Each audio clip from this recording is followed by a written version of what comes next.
Welcome to this webinar of number 10. I'm going to put everyone on mute till the end of the presentation. There is time foreseen for question and answers after I've completed the presentation. Let me share you this presentation, and off we go.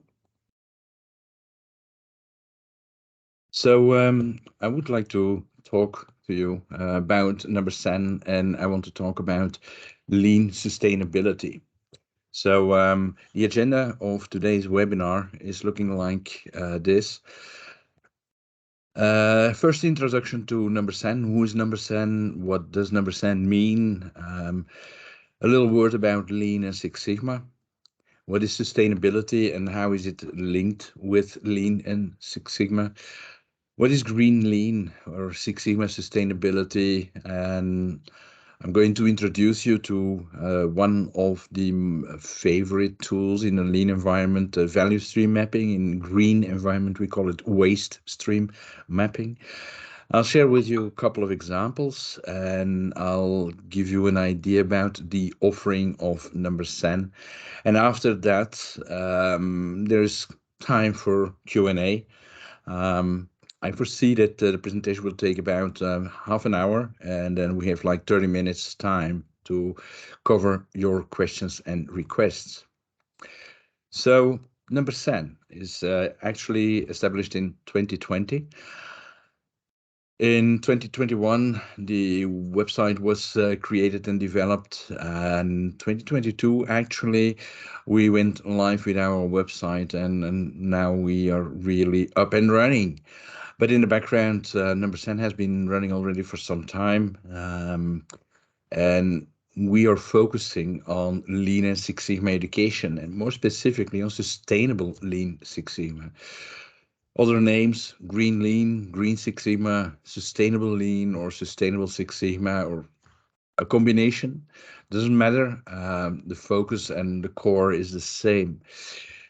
When establishing or creating number 10, the name wasn't there yet, and I'm convinced that we only can shape the future when we understand our history. And this is also the reason why I've chosen the name San, because San is the archaic Greek letter for the mu, the M, and it also denotes the sound S.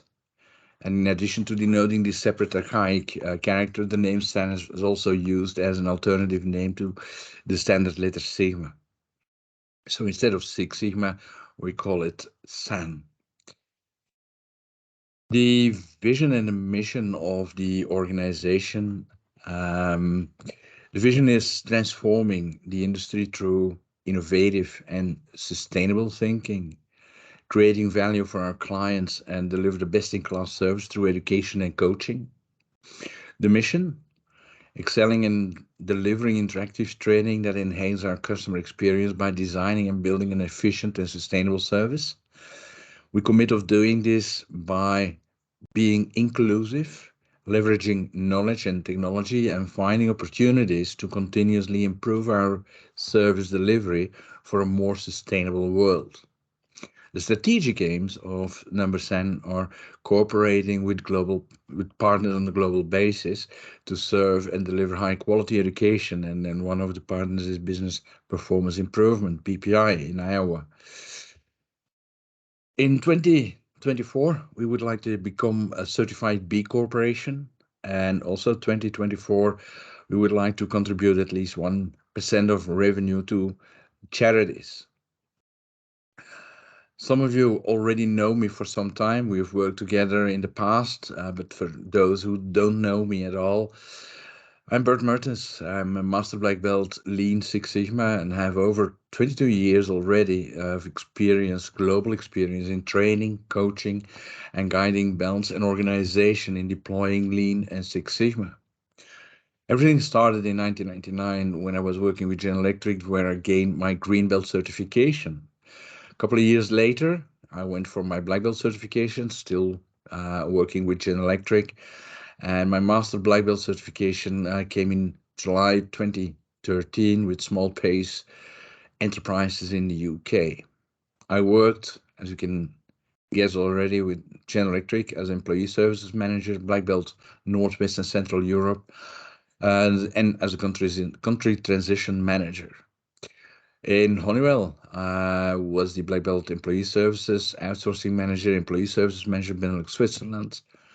After Honeywell, I went to Essent, where I became the Process and Quality Manager, and worked also with Eurocore, where I deployed Lean in the organization, a Lean Deployment Manager. Eurocore is a customer care and call center in Bulgaria. After that, I went to Tyco Fire and Security, where I joined the organization as the Black Belt Manager for the Benelux, and later became the Master Black Belt Manager for Benelux and France. I do have quite some experience in various industries like aerospace, agriculture, computer and technology, construction, energy, finance, and economic, food and beverages, healthcare, heavy industry, logistics, manufacturing, pharmaceuticals, robotics, service industry, supply chain, technology, transport, name it. Most of these industries I've been in, I've been coaching, I've been helping, guiding belts for certification, or I was involved in projects myself. So why number 7? So for those who know me, they also know that next to my professional occupancies, I'm strongly involved in nature conservation and nature study. So at a certain point, I started to wonder, how could I combine these activities? And this has nothing to do with the discussion whether climate change has to do with the excess of carbon we're using today, but we're just living in a world where there are limited resources, and we need to treat them carefully. So with adding sustainability, I'm convinced that Lean Six Sigma and my other occupancies can bring something back to our nature and our world while practicing my profession. So here are a couple of publications I made in the past in Nature Study. So going back to Lean Six Sigma. What is Lean? Very short. Lean actually is focusing on creating flow by eliminating waste, or muda, as we call it in Japanese. It's a bottom-up approach, continuous improvement in little steps, a Kaizen approach, and we follow the theory of the methodology described by Imai Masaaki. Applying the 5 Lean principles according to Womack, Jones, and Rose, described in The Machine That Changed the World. And Six Sigma, on the other hand, is the project methodology, so very top-down, developed by Motorola and globalized by General Electric. This is used to reduce variation and increase consistency in every product or in every service we provide to our customers. So where does sustainability come in? So sustainability is in fact the crossing point between people, planet, and profit, and we call it 3 Ps. So people has everything to do, how are we treating our colleagues? How are we people in the society, in our environment? Planet has everything to do with our environment. Do we respect the environment? Don't use toxins or emissions, and so on and so on.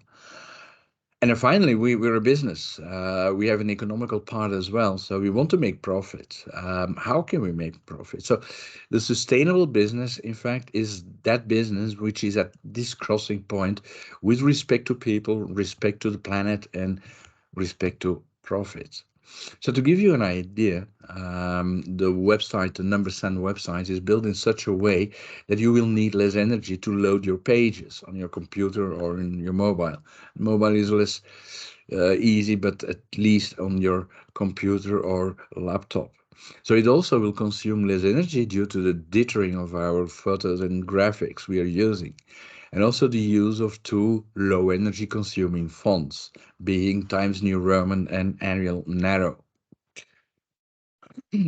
So sustainability. A couple of years ago, the UN has listed 17 development goals, sustainable development goals, and linking number 10 to these 17 development goals, we can find ourselves at number 4 with quality education, decent work and economical growth, industry innovation and infrastructure, responsible consumption and production, climate action, and finally, partnerships for reaching these goals.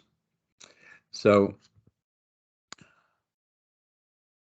what is the parallel between green and quality? And it's very surprising because this list has been made years and years ago for quality, for not investing in quality. And what are the hurdles quality is focusing? And I think these are exactly the same hurdles like what green is having today.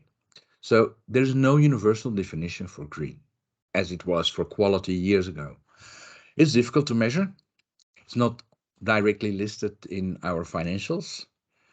There's no one group in the organization who has complete responsibility. It's good for marketing. It's not always completely achievable.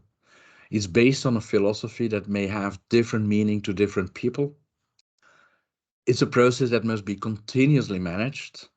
Focus can easily be lost in the short term to items considered as a higher priority. And it can be seen as expensive. Customers may demand it with very little definition of exactly what they want. And requirements and measurements are unique to each industry. That's the parallel between green and quality these days. So that made me convinced to add this sustainability part to Lean Six Sigma. So why sustainability? Is to, in fact, to create a better world, creating a better working environment, sharing profit and reduce environmental waste. It is a great opportunity to deliver cost savings to the organization. It's also about gaining a head start against competition. More and more people are convinced to contribute to sustainability. In today's world, a lot of focus is put on recycling, but however, recycling should be the very last step in a sustainability track, and that is something we will cover in our classes when we teach you about sustainable lean.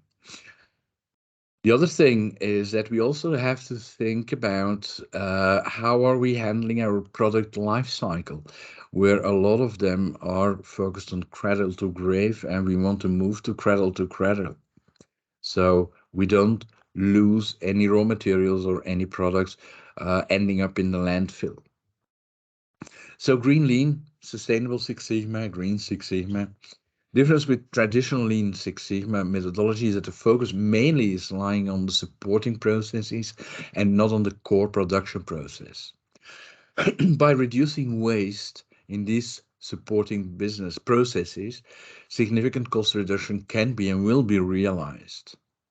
Also, in the upcoming years, there will be more and more regulation coming up, forcing us to take actions in this way. A consulting firm found that people working for companies who are involved in sustainable projects and commitment, the loyalty is much higher. More and more skilled people even are looking for such companies. And also from customer point of view, we start buying with more consciousness. Also, loyalty appears to be much higher than with alternative shops and businesses. So to give you an idea, I've added in red the focus of a traditional Lean Six Sigma project, if you want. And everything what lies within this box is the focus of Lean Six Sigma. So we have our raw materials or products in warehouse. We have preparation steps, we have machinery, we have an assembly, test and inspection, packaging, shipping, and supporting offices with administration, invoicing, and so on and so on. So in most of the cases, these projects are all about streamlining, creating flow, and eliminating defects in these core processes. So where does lean or green come in? Green are in fact outside the elements outside of this box mentioned in green. So to put everything in our production process. We need lighting, we need heating or cooling, we need electricity, we need chemicals, we have trash, we have emissions, and so on and so on. This is where green is focusing on. How can we optimize, eliminate or reduce the electricity bill? How can we avoid having toxins? How can we reduce the amount of emissions and so on? So we do recognize 5 different types of waste, environmental waste. We do have everything to do with water, water usage, air emissions, solid waste ending up in a landfill. We have toxins and very popular today, everything to do with energy use. How is a business moving, or how can an organization become green? So this roadmap to a green organization is, first, what you need to do is determine what green is meaning to your organization. Determine how you're going to measure green. Do your baseline performance. How are you doing today? Based on your baseline performance, put goals. What are your objectives? What do you want to reach within a year, within 2 years or 3 years? Make sure that you educate your employees. Add green measures to your performance measures. Manage your projects, and finally, report out and act on these green metrics. This is a high-level roadmap to a green organization. So one of the most popular tools used in the lean environment is value stream mapping. We also use value stream mapping to make an inventory of all the activities related to the waste stream to our core process. And value stream mapping can be made according to the topic of the focus. So it can be about packaging, garbage, recycling, reuse, name it. One important thing to mention here is, in your efforts to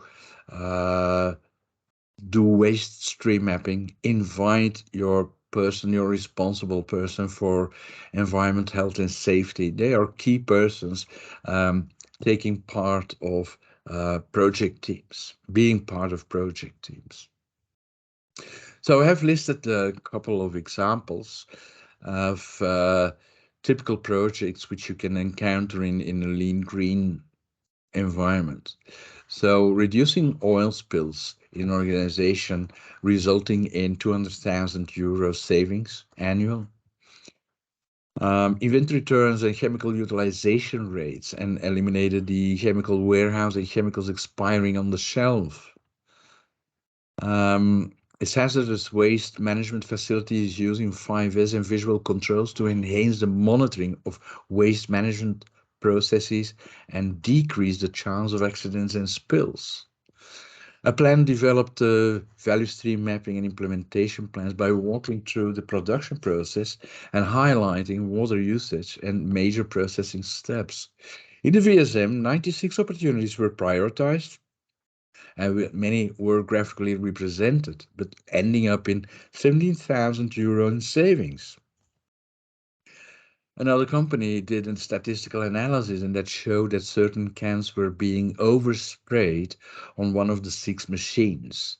And they calculated the ideal lacquer settings and determined standards for how each operator should set up and operate the machines to provide the optimal amount of sprayer or lacquer. They were able to target a lower lacquer standard and reduced material cost by over 100,000 euros. A very interesting one is this one, where we did reduce the density and the thickness of gyprock walls without impacting the minimum quality requirements, resulting in less required raw materials, increasing margin and cost saving of 350,000 euro.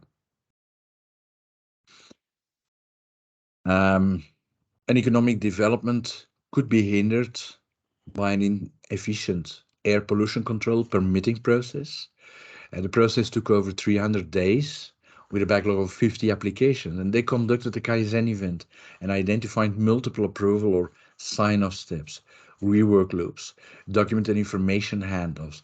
They were able to reduce the number of handoffs from 71 to 2, decrease the permitting cycle time from 325 hours to 116 hours.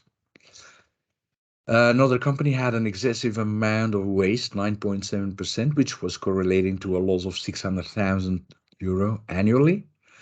A system for capturing lost nudges on the Z conveyor, a car to capture waste at the freezer and other process controls, resulted in a 24% reduction in daily waste percentage and a yearly saving of 178,000 euro.